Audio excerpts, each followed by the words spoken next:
By 1980, things had got out of hand. Relations between the young people of Toxteth and many outside agencies were fraught with tension. None more so than that with the police. It was almost like two gangs, if you like. There was a local black community who were trying to get on with their lives, and then there was this other group, which in this case happened to be the police, who seemed to be intent on making life as difficult as they could for everybody in the area.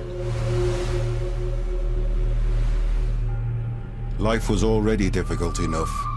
A collapsing local economy, endemic discrimination in the job market, 52% of young black people out of work. The country was in deep recession, and Toxteth felt especially hard hit. Go to any factory in this city, how many blacks do you employ? Almost none. When I say I'm from Liverpool 8 and that, they've said to me, have you got any colour in you or something like that? And that's happened a few times there. Study after study has shown that the rates of black youth unemployment is 2 or 3 times as high as the white community. So there is a very severe problem of racial discrimination. By 1980, there were clear warning signs of growing unrest. Because all the youths around here, right, they're going to get sick and they can't get jobs. They're all going to team up together. And they're going to go on a rampage, over the city and take over. That's what's going to happen. The young and unemployed in Liverpool found themselves the target of a tough new law and order drive. We had a period here in Liverpool where the police used to go around in Land Robs, it was called a task force, and they would pick on anybody. It doesn't matter whether you're black or white, particularly in the city centre. They'd haul them into the magistrates' court, and people would come in there with their eyes blacked and so on.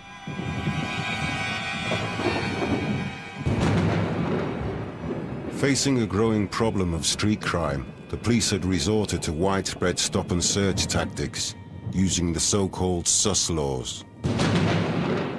Sus was hated, particularly by young black men, who regularly found themselves its target.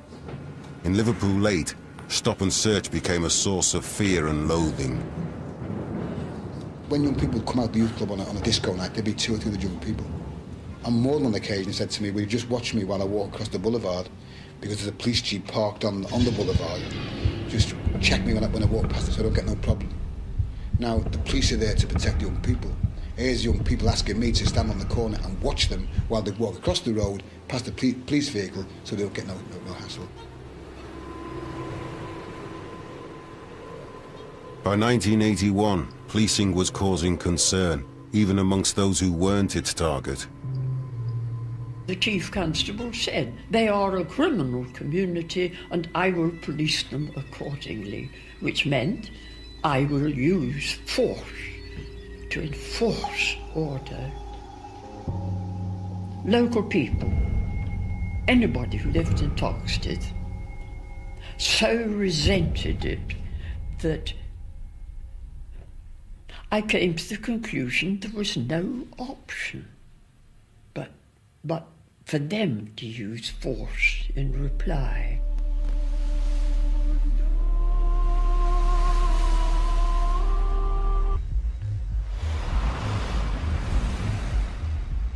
On Friday, July the 3rd, Leroy Cooper was arrested while out riding a borrowed motorbike.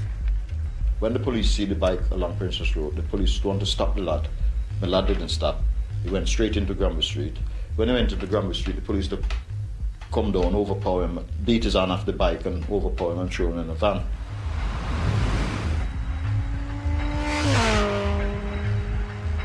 The riots in Bristol and Brixton had both started with badly managed arrests in public places.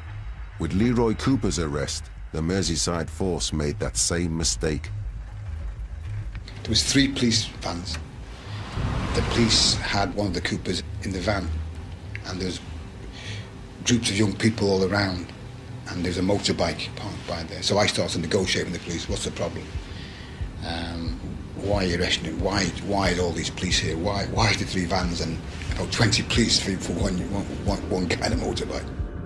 Leroy was pulled from the van by the crowd, which then fought with the police for 2 hours before dispersing. This was the start of the Toxteth riot. Events were now slipping out of control. Okay, there was a bit of a fracas that day. It was the next day that opened everybody's eyes. The so-called riot. When buildings were burnt and people en masse actually fought with the authorities. The spark was spontaneous.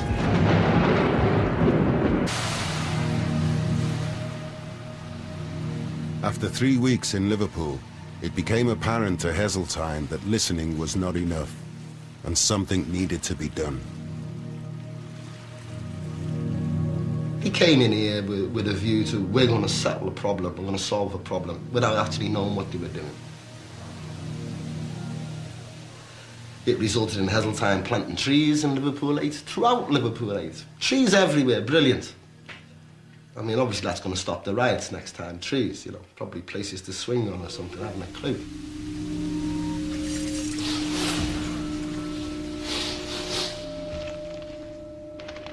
Oh yeah, we've got a set of trees up and down the avenue, haven't you seen them? They planted some trees for us.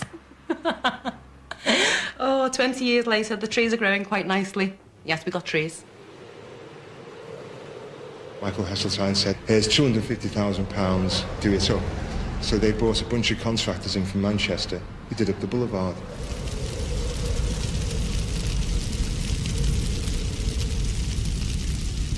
Now that's your first £250,000 that came into the area, but none of it stayed in the area because nobody got jobs out of it here. And that's been the process that's gone on again and again and again.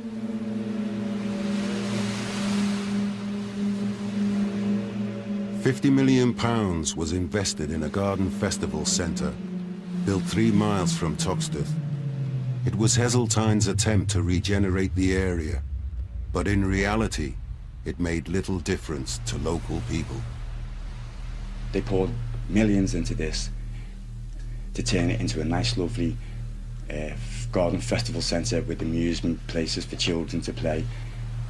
Probably cost you about £3, £4, £5 to get in. It was to no benefit to the communities of Merseyside. It was only beneficial to the banks and the financial advisors and the top management who ran it.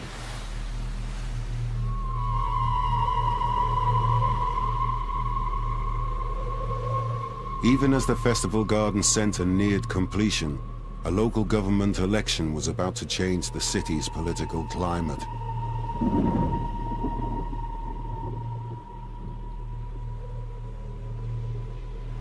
Two years after the riots, the Tory government won a landslide victory in the United Kingdom.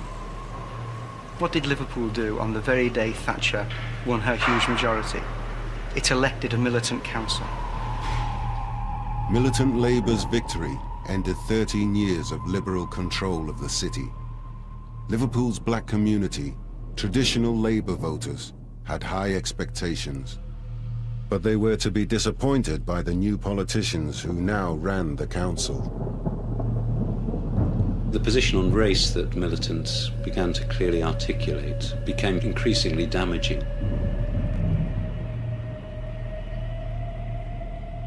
It started off from a class approach, that there are really no specific problems that the black community face than working class communities in Liverpool face. So you had that class-only approach, which flew in the face of the reality of the additional problems of racism that working class people face, but the problems of racism that black middle class people face, which can be very, very damaging and very real.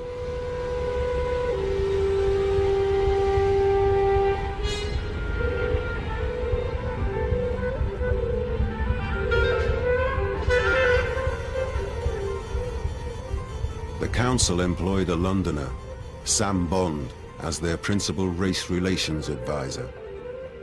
Bond's support for militants' position on race immediately brought him into conflict with local black groups.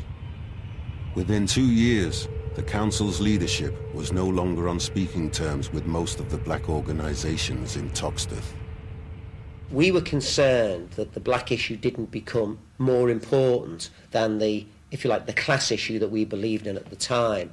And I think that we went over the top on that.